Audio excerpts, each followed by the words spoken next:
Good evening mga kasangbahay. Ako po si Attorney Mimi Sandoval Sebrio at ito ang Huntahang Legal. Kami po ay naka-live streaming sa YouTube and Facebook ng UNTV News and Rescue at napapakinggan sa Radyo La Verdad 1350 ang UNTV Radio.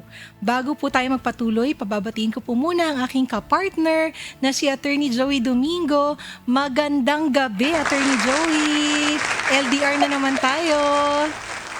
Ayan to, Mama. Magandang gabi. Oo, LDR na naman tayo, Attorney M. And earlier nga, medyo struggle ako sa connection ko ngayong gabi. Sana naman yung aking internet will not fail me tonight. Magtuloy-tuloy, oo. Attorney Joey, oo. May panauhin kasi tayo ngayong gabi, very special. Alam natin, busy siya. Pero syempre, pinaunlakan niya po ang ating paanyaya. Syempre, siguro, isama na kaagad natin, Attorney Joey, isalang na natin, ha? Siya ang chairperson ng Committee on Higher and Technical Education dyan po sa House of Representatives. Si Honorable Jude Asidre ng Tingog Party List. Magandang gabi po, Kong Jude. Hello, Attorney Mimi, Attorney Joey, magandang gabi at thank you for having me. At maraming salamat din po sa paanyaya maging guest niyo po ngayong gabi. Alam mo, Attorney Joey, naging panawin na natin si Kong Jude para sa SIM Registration Act. So, second time na to. Thank you, Kong Jude, sa pagpapaunlak. Kaya, kumusta daw po kayo, Kong Jude? Pero first time ko siya. Yes, first time with Attorney Joey. Oo. At medyo nagkaroon na rin kami ng mga exchanges. Kasi way back pa, di ba, Kong Jude, nagkasama na rin tayo sa trabaho. Kamusta ka? Tagal na kitang hindi nakita. Okay. Sabi nga nila, makulay ang buhay sa politika ngayon. But it's always a fulfilling thought so that you're somehow, in our own little way, we make a difference sa mga buhay ng ating mga kababayan. Attorney Joey, yung topic natin is talagang isa sa mga advokasya ni Kong Jude. At yun nga, dahil siya yung chairperson ng Committee on Higher and Technical Education, siya po ang magiging paanohin natin para pag-usapan, Attorney Joey, yung EDCOM 2 na tinatawag at ano ba yung impact nito sa education. Yes, Attorney Joey, sorry, you were saying? Narinig ko nga na mukhang ang topic natin ngayong gabi itong EDCOM 2. Lagi natin itong naririnig lately. Gusto ko ngang maliwanagan, hindi lang ako, syempre yung ating mga kasambahay din. In simple terms, Kong Jude, ano nga ba itong EDCOM 2 at kung bakit nga ba ito nabuo? Di ba, Attorney M? Yes. Sige po, Kong Jude.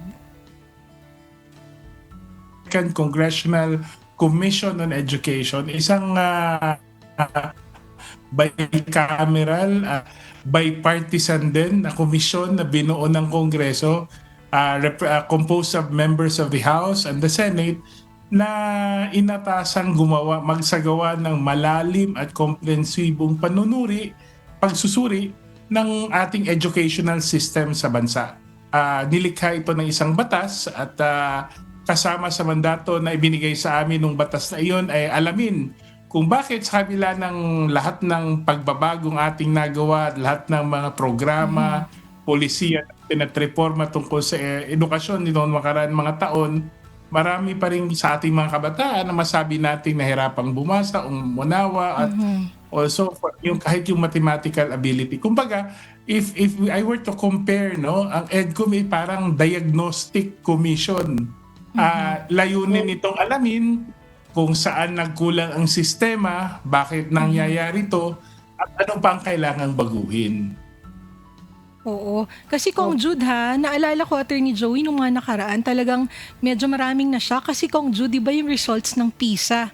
Di ba laging pinag-uusapan? Bakit daw laging kulelat yung Pilipinas? Lagi nating pinag-uusapan yung quality education. Pero yun nga, bakit ganun? Lagi daw nasa bottom 10, Kong Jude. So, I'm sure kasama po yan sa pinag-aaralan ng EDCOM 2. Tama po ba, Kong Jude? Yes. Ang gusto natin kasi malaman ano yung systemic solution to the systemic problem that we've been having. Kasi hindi lang naman kasi ito nangyari overnight, hindi lang to nangyari dahil sa isang administrasyon. At nakita natin, ang mga problema na na nakapaloob sa ating educational system has been there for the longest time, and many of these are actually they come from a varied set of variables. Merong governance, merong infrastructure, meron yung content mismo ng pagtuturo, nandyan yung teacher training. Kaya't naisipan ng Kongreso, bakit hindi tayo magkaroon ng honest to goodness evaluation? In fact, we call it a painful exercise. Masakit aminin, masakit tanggapin na kasi well, we'll have to admit, no, a lot of effort has been given naman to education, but sometimes siguro the methods, the priorities, the attention, and even the modalities, yung interventions natin hindi naging sufficient compared or kung iisipin natin yung kabuuan ng gusto nating maging, lalong-lalo na pagdating sa global competitiveness at sa workforce development. Oo. Ayun. Kung Jude, tatanungin lang kita kasi regarding this program, I'm sure may kinalaman ito sa ating education literacy, 'di ba, yung teachers development. Ano yung may mga specific programs ba itong EDCOM 2 kasi 'di ba tinawag siyang EDCOM 2, ibig sabihin meron nang nauna pa. Tama ba ako, Attorney M, no? Oo, continuation ba ito, Kung Jude, ng EDCOM 1? Continuation. Oo. Let's do a journey history. Let's go back Kung to Jude. kasi Oo, para EDCOM 2, no? maintindihan Tama, natin. may EDCOM 1. EDCOM 1 happens in the 1990s. Ito po'y pinangunahan, kung hindi ako nagkakamali, ni Senator Edgardo Angara. Doon nagsimula ang masasabi nating massive na restructuring ng educational system natin. Siguro ang maalala natin ito, lalo na halos magkakaedad naman tayo, kung maalala niyo yun. Dex tayo dati. Alam mo, pare-pareho tayo, Dex, di ba? Yes. Department of Education. High school pa ako Culture and niyan. Sports. Oo. Ay, college na pala. College na pala. Nagre-reklamo si Atty. Joey. Pero, si Atty. Mimi ayaw kumontra. Dex tayo nun, Atty. Mimi, di ba? Yes. So from that, kasi dati ang DEX mula sa non-formal, informal, tertiary, secondary, basic, isa lang yun. Then what we introduced in 1990s after the first EDCOM 1 was una yung trifocalization ng education. Pinaghiwa-hiwalay natin. Kaya tayo nagkaroon ng DepEd for basic education, CHED for higher education, tapos yung TESDA nilipat natin from being simply the national, kung maalala nyo, ang tawag doon dati National Skills and Manpower Authority, something like that. Ngayon, pinangalanan na siyang Technical Education and Skills Development Authority. So, yung trifocalization tinatawag, pinaghiwa-hiwalay natin yung pathways ng yung kumbaga yung government roles, no, in reference to basic education, higher education, and technical education. So, yun yung isa sa pinaka-enduring na result ng EDCOM 1. So, nung panahon yun, talagang yun ang naging focus kasi yun ang problema ng time na yun. Medyo hindi masyadong pulido, hindi masyadong agresibo, lalong-lalo na sa basic education kasi ang DEX nun, napakaraming ginagawa. Pero after that, nagkaroon tayo ng mas focused na organization. Nagkaroon ng expansion. Dati pag sinabing TVET, second class yun at that time. Pero now it's considered as a legitimate kumbaga learning pathway, no. So ngayon nakafocus sa EDCOM 2 sa kalidad naman ng pagkatuto, yung tinatawag nating learning outcomes. So ang mga tanong natin ngayon sa EDCOM 2 is may natututunan ba ang mga bata natin? Kaya nakita natin doon yung problema ng learning crisis, teacher quality, yung overload ng curriculum, yung kahalagahan ng early childhood education kasi dati ang tawag natin noon daycare lang. Iniiwan na yung mga bata. Pala, na-realize namin sa EDCOM, critical time pala yun for the cognitive development ng bata. Yun yung foundational learning na tinatawag, basic literacy, basic numeracy, at mahalaga yung education to employment alignment. Kasi dati, importante hanggang graduate ka, may diploma ka, yun na yun. Pero ang nangyari pala, nagkaroon tayo ng infusion. Napakadaming graduate pero hindi sila properly employed o di kaya underemployed. Attorney Joey, Opo, Jud. idagdag ko na. Sige, go ahead, Attorney Joey. Itatanong ko lang kasi, Attorney M, para hindi lang masyadong abstract sa ating mga kasambahay, no? If you don't mind, Kong Jud, paano ang execution ng mga programa nitong EDCOM 2? Is it on the LGU ba? Policy side ba? Oo. O parang ganun, Okay. paano ba siya? Policy ba or EDCOM, meron ba enforcement? Mga ganun, Kong Jud. Basically, Attorney Joey, no, ang EDCOM is a congressional commission. So, we're still under Congress. Therefore, our work really is basically two things. It's legislation and oversight. So, dun kayo, policy development talaga tayo. And that's why we're working with the relevant agencies. And in fact, ngayon, nagkaroon na nga ng education and workforce development cluster sa kabinete. And they're the ones expected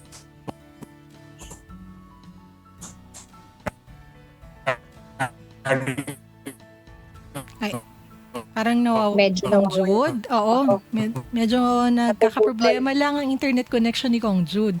Ayan, so basically sinasabi Attorney Joey ni Kong Jude, ayan, you're back, Kong Jude. So, kumbaga, ito ay sa policy side, no? Sa Congress side ito, Kong Jude. Tama ba? Oo. Yung enforcement Okay. lang ba? Pag-cascade. Tama po kayo. Ang pag-cascade.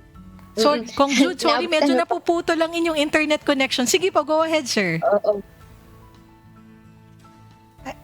Ayun. Ayan. Bago, Kong Jude. bago maging talagang fully connected na si Kong Jude, Yes. Attorney M. Ang Ayan, gusto ko sige. lang, Oo. ang tinutumbo ko lang kanina kasi syempre, policy side tayo sa Congress nga siya.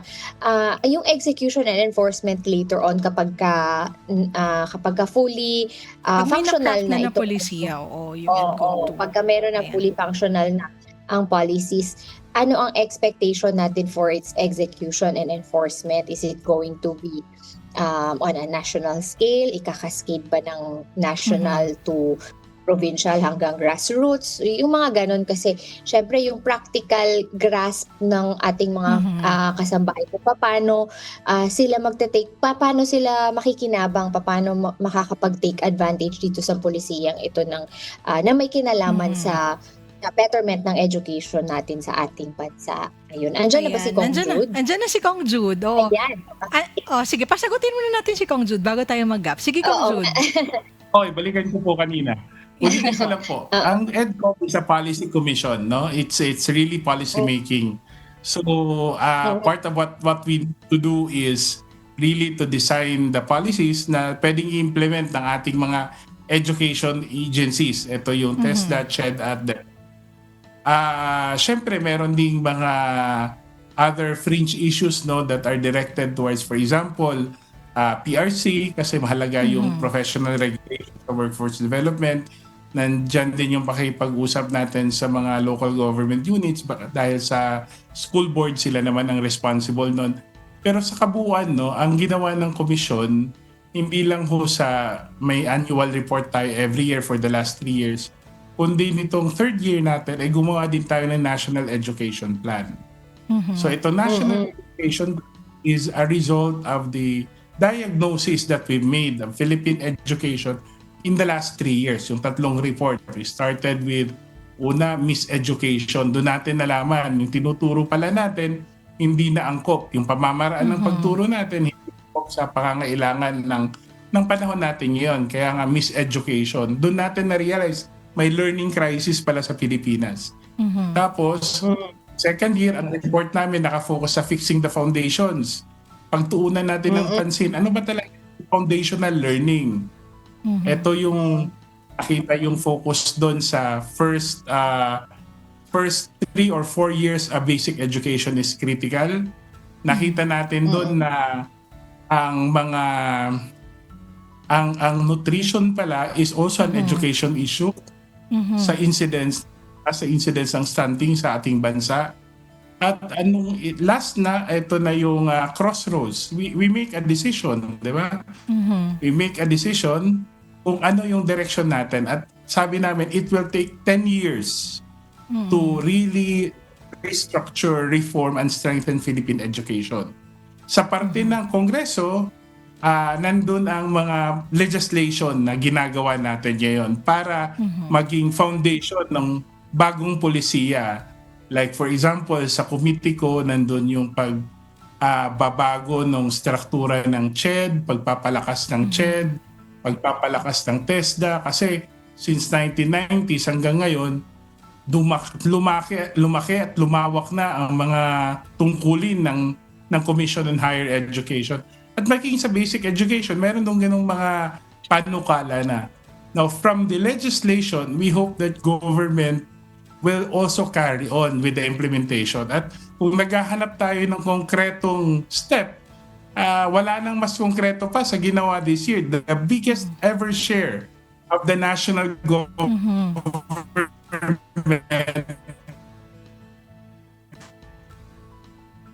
Ayan.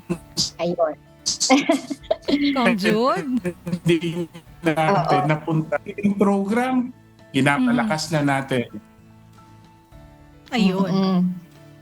Sa ating pagpapatuloy, si Kong Jude Asidre ng Tingog Party List, at ang pinag-uusapan nga natin ngayong gabi mga kasambahay ay patungkol sa EDCOM 2 at kung ano yung kanyang impact sa education. Okay na ba yung connection ni Kong Jude at Ayan ni natin M? si Kong Jude. Oo.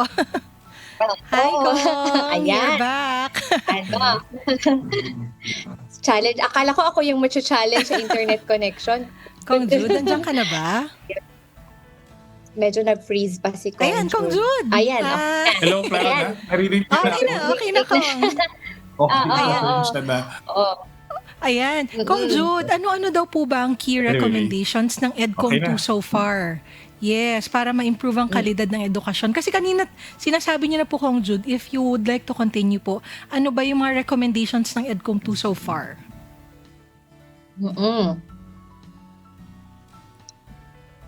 Ayan, Kong Jude. Attorney Joey, ang hirap talaga ng LDR. Ayan, Hello, Kong Jude. Ayan, you're back, Kong. Oo. Sige, sir. Problema tayo sa internet. Okay lang, sir. Sige, we can hear you Okay. now, sir. Oo. Medyo delayed lang. Oo. Parang delayed lang, sir. Pero go ahead po. Okay, ngayon. Ano ang paunahing rekomendasyon ng EDCOM 2? Tama po ba? Ang tanong? Yes. Yes, sir. Okay. Well, ang mahalagang rekomendasyon ng EDCOM 2 talaga talagang ayusin ang batayan, ang pundasyon ng ating educational system. I think that's very critical, no. We look at the foundations, we look at the basic requirements of an efficient and effective education system, from infrastructure, from teacher training, from curriculum mainstreaming, no. Like for example, bakit kailangan ba napakaraming subject ang tinuturo sa elementary, di ba? Yun yung mga basic na tanong. Mga tanong natin, tama ba na ang training na natatanggap ng ating mga teachers? At ito ang mga rekomendasyon na tinitignan natin. For example, sa K+12, ang isa nating rekomendasyon ay palakasin ang senior high school. Di ba?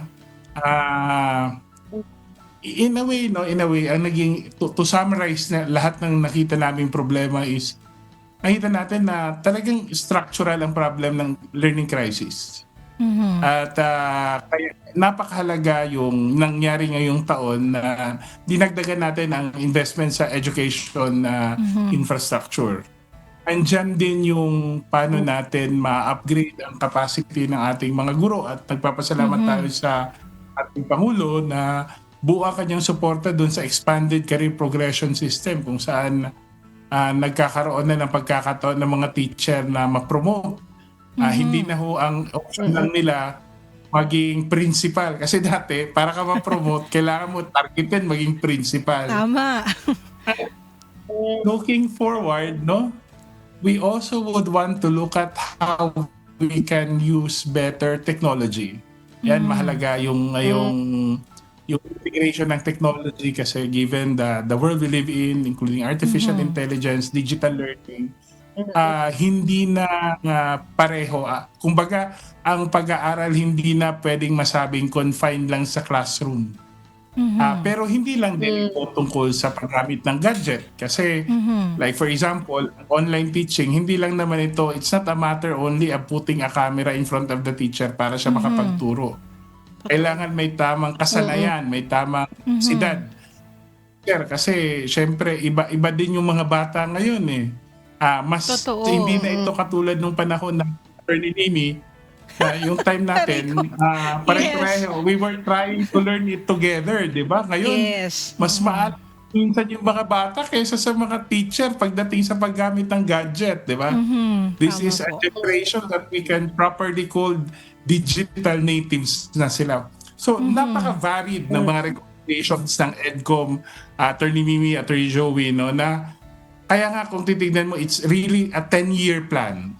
Tawag namin doon sa report namin, it's a decade of necessary reform.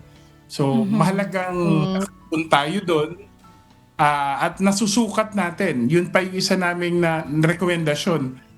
Hindi dapat tayo hindi dapat igpas sa walang bahala na yung pag-measure ba, yung pag-progress, yung quality assurance sa education. Hindi pwedeng ang report galing lang dun sa sinubmit ng teacher, yun na yun. Dapat tignan natin yung aspeto ng pag-evaluate ng estudyante, pag-evaluate ng community.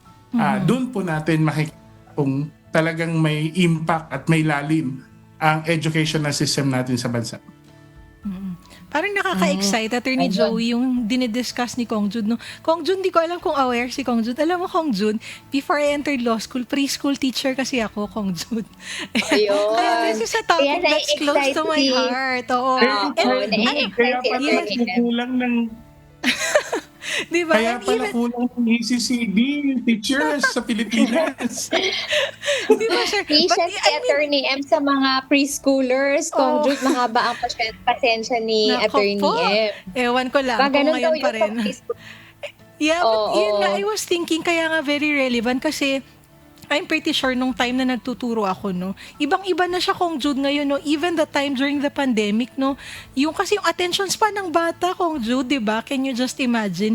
And then even yung nasa higher education, no, iba-iba yung kanilang mga concerns in life, hindi lang education. So, kailangan din parang, talaga, very holistic, Kong Jude, no, yung approach din. And make it more interesting than AI. Kasi, Yes, Kong Jude. Yes, Kong Jude. Kasi with technology, no, nag-iiba talaga ang mundo, even the interaction. And ito, the amount of knowledge available to us, there's a bigger space. Now, there's a larger space of information that's available to our learners now. Hindi katulad ng panahon natin, kailangan mo lang kung ano lang ang laman ng encyclopedia, yun ang alam mo sa mundo.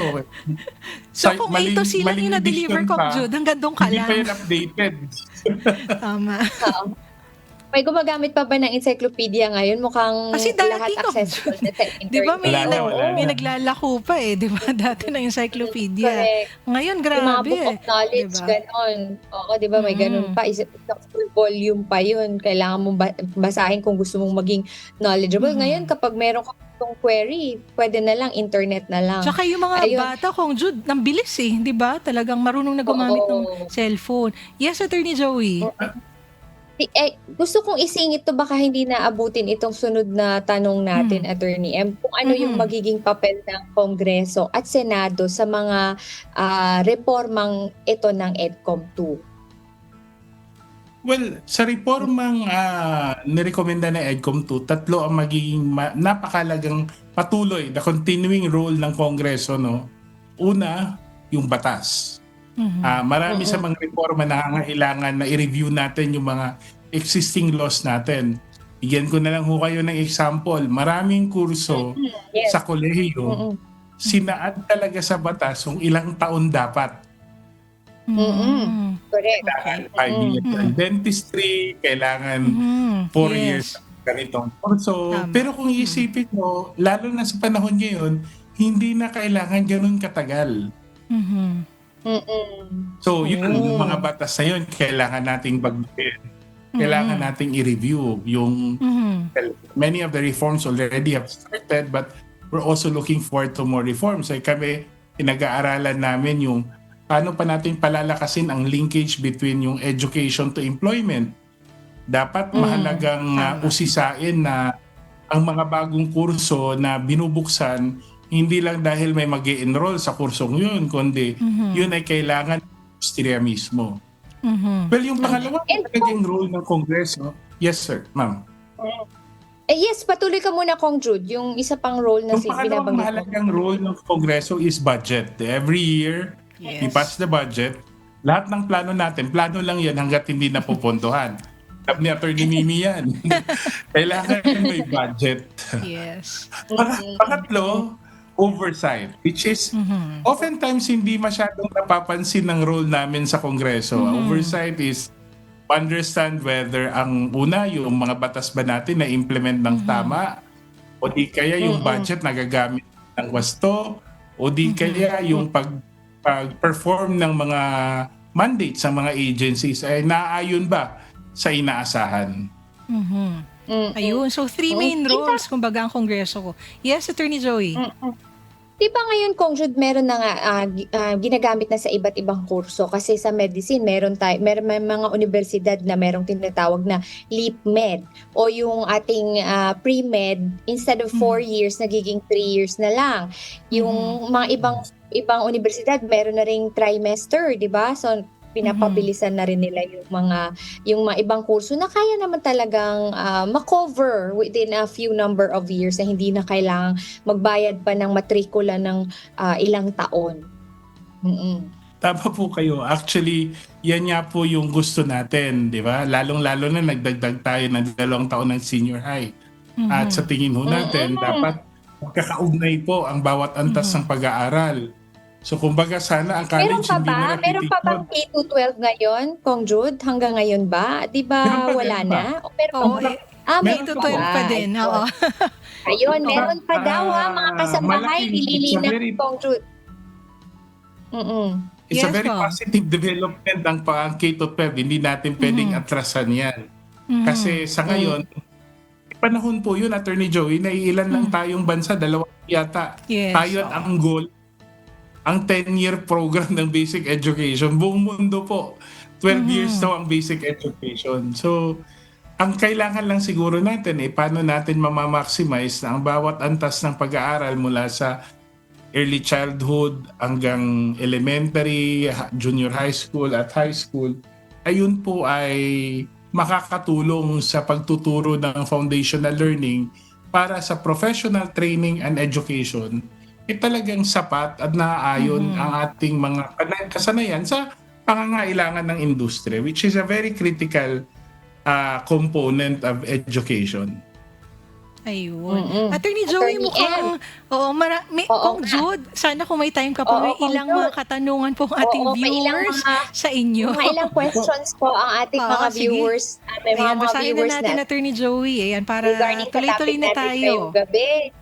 Oo, narito po ang kanilang mga tanong, Kong Jude.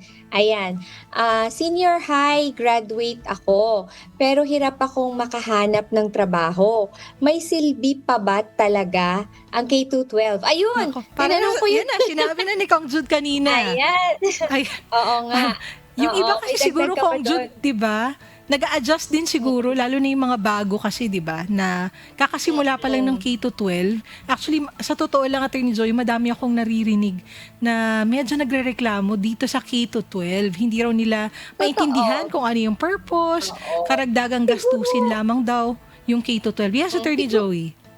Siguro parang kailangan lang nilang maliwanagan kung ano yung purpose at kung ano nga naman ang nagagawa ng K-12 in comparison to before na hanggang grade 6 lang tayo tapos merong 4 years na 4 high years school in it. tapos na kolekto. Oo. Oo. Baka Sabi kailangan nga ni lang Kong Jude Oo, Attorney Joey, hindi lamang yan sa Pilipinas kasi 2 bansa na lamang daw before we went ahead to have the K-12 program. Ayan, nakabalik natin si Kong Jude. Kong Jude, ayun.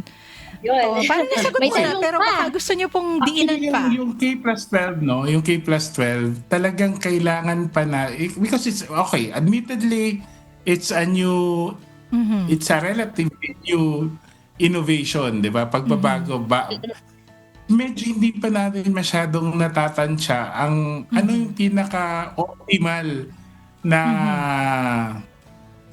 na Benefit. position ng ating senior high. Alala nyo dati ang Mm. senior high meron yung mga tracks, 'di ba? UMS, Yes. STEM, kung anong Mm. posibleng kuning mong major sa college. Mhm. Ngayon, Mm. sinimplihan na ho natin 'yan. Ginawa nating dalawa na lang, academic para sa gustong magkolehiyo at TVET para dun sa ayaw magkolehiyo pero gustong mag higher technical training, 'di ba? Mm. So ang naka-focus tayo talaga na mas palinangin pa, we really have to improve the quality of senior high school education para natin masigurado. Like for example, yung may TESDA, yung nag-take ng TVET track pala, sila po ay automatically dapat TESDA assessed na at meron na silang TESDA certification. Doon natin masasabing pwede na silang magtrabaho. I think these are sabihin na lang natin, these are works in progress that we're doing. And we're hoping we move towards a direction na talaga dapat employable na ang ating mga graduates sa senior high. But we also have to remind na hindi kasalanan ng ng education sector natin. Malaking bagay din dito yung paradigm shift ng mga employers mismo. 'Di ba? Kasi alam mo naman sa Pilipinas, kahit anong hindi naman kailangan sa trabaho, talagang nag-i-insist tayo na graduate of a college degree, 'di ba? So siguro ko all of this will be properly aligned para hindi naman ma-exclude mga senior high school graduates from the workforce, especially for jobs that I think they are already perfectly capable of carrying out or doing. Tama yun, Kong May Jude, tanong no? pa, So, Ed. oo, parang connected talaga. Yun nga, tama yung term ni Kong Jude, paradigm shift din for the employer, on the employer side. Kasi nga, kahit ganun na yung usad natin sa education sector, kung sila hindi agree or hindi pabor dun sa ganung development na ginagawa, ang hirap din. So, kailangan maitugma din, no, yung ginagawa nating progreso sa edukasyon at ganun din, syempre, sa labor side naman. Ayan, Kong Jude, ito naman yung pangalawang katanungan. Ayan. Sa school namin, kulang ang upuan at libro. Pwede po ba namin itong ireklamo? Ayan, Kong Jude, may ginagawa po ba? Paano po ba ito ma-address? Ayan, tulungan lang po natin sila. Paano po? As I said kanina, marami sa problema talaga natin, structural. Yung carrying capacity mismo ng educational system natin. Kailangan talagang i-address yung number of school buildings, yung mga kagamitan sa eskwelahan.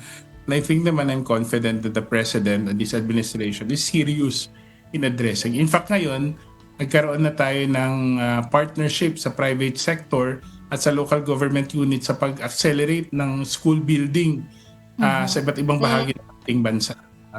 So ginagawan to ng paraan. Now, kung meron namang pagkukulang, siguro malaking bagay makipag-ugnayan sa local government o di kaya sa kanilang mga kongresista para bigyan ng pansin ang mga kakulangan na ito sa kanilang mga lugar. We're not denying the problem, but I think the solution can only come if we really work together, 'di ba? Kasi hindi naman 'to magagawa ng gobyerno sila lang.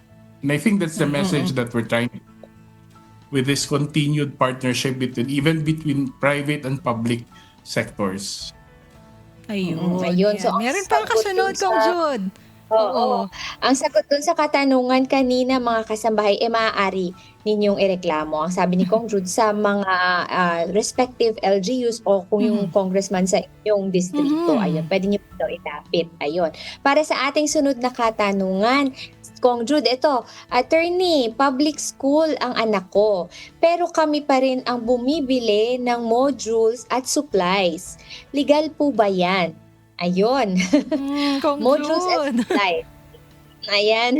Well, Talagang sa totoo lang ho, sinapak ka na sa namin totoo lang dito. po, kailangan talagang libre ang pag-aaral at tungkulin po ng pamahalaan na i-provide ang lahat ng materials At ako ayaw ko pong inormalize yung practice na magiging hadlang sa pag-aaral ng isang bata kasi kailangan gumastos kung hindi naman kaya, 'di ba?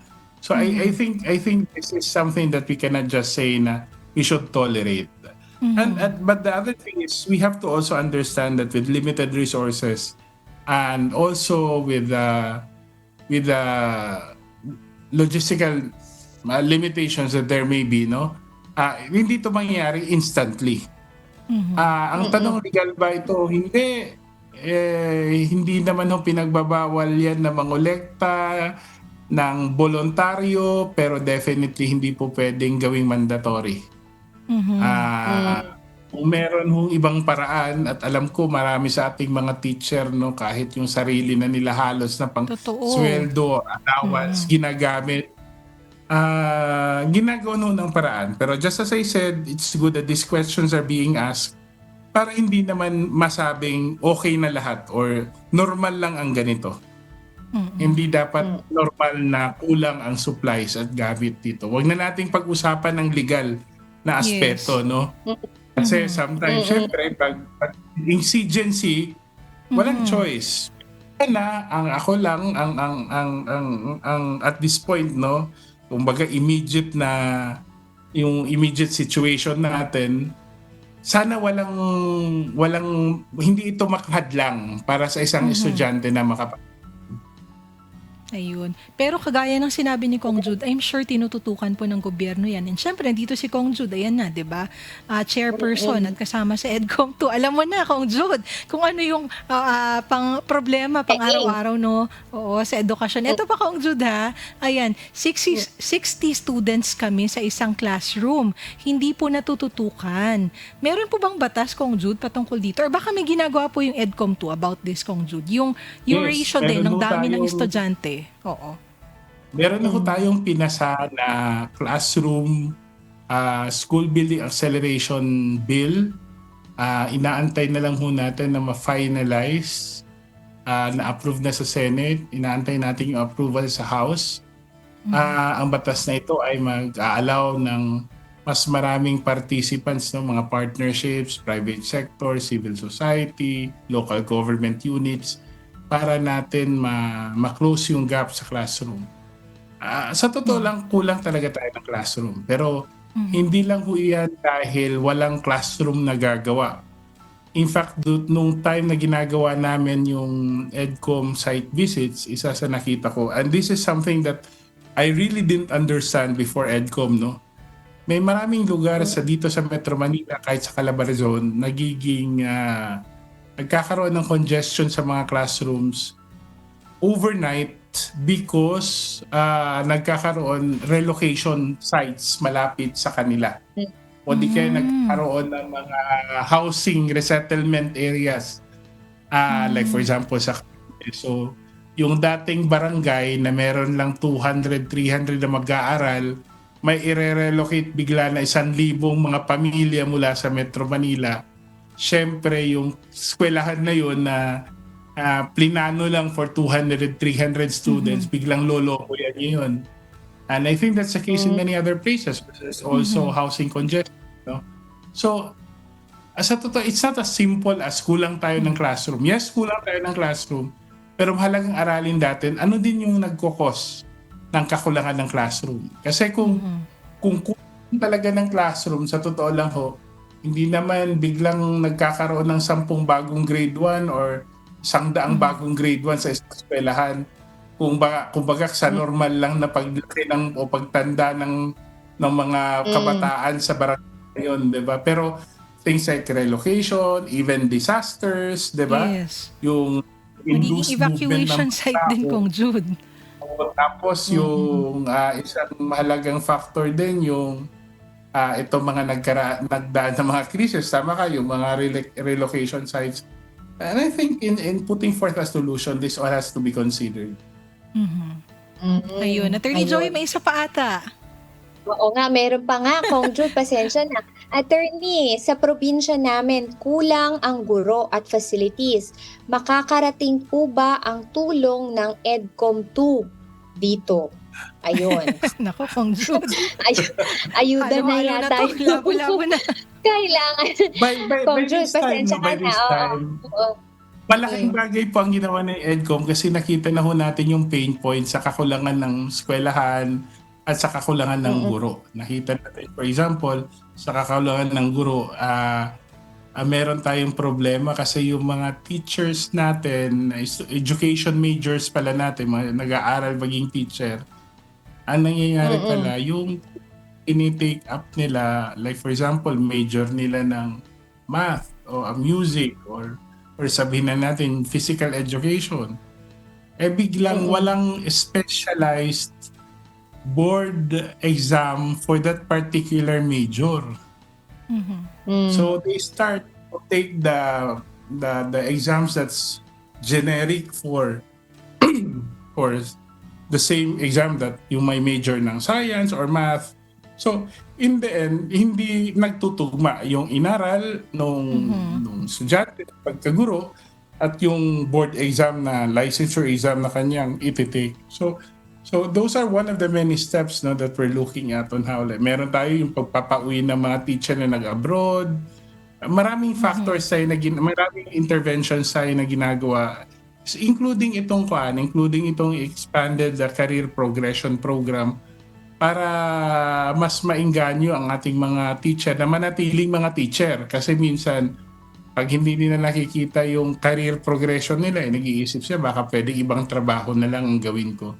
So those are the interventions we're taking. Now we know that we've started to understand the problem, we look into the specific situations na etong, like for example, sa school building, meron tayong panukalang school building accelerated program, yung construction ng mga school buildings sa iba't ibang bahagi ng bansa. Eventually, magko-close in din yan. At alam ko ngayon, ang national government nagkaroon na ng memorandum of agreement, partnership agreement with the different LGUs na kasama na sila sa pag-construct ng bagong mga school buildings. Yun, So magandang balita. Tulog ng EDCOM po na. Pasensya na ho kayo, hindi po yun kasama sa trabaho ng EDCOM. Policy, sa policy. Ayan, policy po. Palisiya po kasi yung EDCOM. Yes, but EDCOM developed the policy that made it possible now. First, EDCOM made government understand where the problem is. Kasi dati, akala natin, kulang lang ng classroom. Yun lang yung problema natin dati. Pero nakita natin, marami naman palang problema na kailangang ayusin. And problems are identified, the appropriate policy was built. And that's why, ngayon, kahit tulad niya, sinabi ko, yung budget, mas madaling humingi ng pera or magpanukala ng budget para sa edukasyon kasi alam na alam natin kung nasaan talaga ang problema at kung saan natin pwede ilagay yung pera na meron tayo. Ayun. On that note, Naku, Attorney Joey. Marami pa sigurong tanong, kaya lang wala na tayong oras, Attorney M. Kaya bang kami po ay hihingin natin magpapasalamat kay Kong Jude? sa iyo. Kong Jude, thank you very much for the time. Alam namin busy kayo. Kong Jude, baka po kayo may final message or may gusto po kayong pasalamatan. Please go ahead po. Pananalita. Final message Well, sa ating mga kapitbahay. tatlong bagay. Well, i-share ko na lang sa inyo. Nitong nakaraang may pagkakataon nung tinanong ako kung paano ko ba mame-measure ang quality ng education sa ating bansa. After nalaman lahat namin sa EDCOM, tinanong ko, pwede bang from the scale of 1 to 10, gaano ba kaganda? Sabi ko, 6. Sabi niya, sir, akala ko ba sabi mo may learning crisis, may kakulangang classroom, bakit 6? Kasi ang ating educational system, may tatlong bagay na napakahalaga. Merong estudyanteng gusto mag-aral. Kahit gaano kahirap, kahit gaano kasalat sa resources, gusto pa rin nilang mag-aral. May pagpapahalaga pa rin ng Pilipino, ang kabataang Pilipino, na kailangan nilang mag-aral. Pangalawa, may mga magulang na patuloy na naniniwala ng edukasyon ang katangi-tangi yaman na kanilang pwedeng iiwan sa kanilang pamilya. At malaking bagay po yun kasi in many countries around the world, talagang ang buy-in sa education mula sa parents hindi ganun kalakas. At pangatlo, meron tayong magigiting na mga guro na patuloy na nagtatrabaho at nagsisikap upang maipaabot ang pag-aaral sa ating mga kabataan yung tatlong yon, malaking bagay po yon. Hindi man sila yung technical na aspeto ng ating educational system, pero sila po ang puso at kaluluwa ng ating educational system. Ay, napakaganda naman ng mensahe Oo, ni Kong Jude. na-inspire Naiiyak ako ka ba, sa Attorney message ni Kong M? Jude. Oo, Oo. na-touch ako. Parang naalala ulit natin, napaalala sa ating mga kasambahay ang kahalagahan ng edukasyon, 'di ba? In this Ayun. day and age na masyado ng yung technology, 'di ba? At least na-stress ni Kong Jude ang kahalagahan pa rin talaga ng At saka kung edukasyon. minsan kasi Attorney Joy, parang nawawalan ka na rin ng gan, ganun talaga. Pero with the words of Kong Jude, nakaka-inspire naman. Saka maganda rin maalala nating lahat, tama. Estudyante, magulang at guro. At Napakaganda. syempre, may mga mambabatas tayo na handang tumulong sa atin para matugunan kung ano talaga yung mga pangangailangan sa edukasyon. Ayan, again, Attorney Joy, on that note, we would like to thank... Salamat, Kong Jude. Yes. Salamat po. Thank you very much, Kong Jude Asider. Sana po sa ulitin live na Kong Jude, ha. Samahan mo na kami sa studio. Ako rin, Ayan. sasamahan na rin kita dyan. Para Kaya wala nga. na tayong spot. Naiwan ako mag-isa dito. Oo. Ayan. Si Thank Kong you, Jude po Kong ay Jude. representative from Tingog Party List. Thank you very much, Kong Jude. Ayan, Attorney Maraming Joey. salamat at Salamat. more power sa iyo at sa iyong mga ginagawa, Kong Jude. Mag-ingat ka po palagi at good health. Yes. Samahan ka nawa. Opo. Ayan po, para po sa mga may nais, idulog sa kahit na anong problemang legal, ipadala po ang inyong mga tanong sa 0925-355-5778. Huwag pong kalimutang ilagay ang inyong pangalan at antayin po ang aming text o tawag. Sana po ay may natutunan kayo sa aming naging huntahan ngayong gabi, sa ating naging huntahan ngayong gabi. Maraming salamat mga kasambahan hanggang sa susunod na Huwebes. Ako po, si Attorney Joey Domingo. Ayan, ang dami kong natutunan sa ating episode ngayong gabi. Oo. Parang very enlightening. Ayan, at bago ko mapaalam, oo, As a teacher napareminis at ako. Nakaka-inspire talaga. Thank you very much again, Kong Jude. Attorney Joy, bago ko magpaalam, ang dami po nagpapabati. Unang-una si Miss Jaja. Hi, Miss Ja. Salamat po sa hair and makeup Hi, namin Miss lagi Ja. natin ni Joey. Hi, Miss Ja. Oo, yan, si Miss ayan. Ja. Akala ko si Ja na sa Ay, iba. Congress. Ito, si Miss Ja daw. Batiin daw natin siya. Natin si Ate Ja, tingnan mo naman, Oo. diba, sarili ka pa ko ngayon. Di ba, Thank you, Miss Ja. Oo. Ayan. Pangalawa po, nagpapabati si Chief Tim Flores. Kaibigan ko yan sa Congress. Si Ma'am Liza Ramirez. Ayan, Hello mga po. kaibigan natin sa Congress.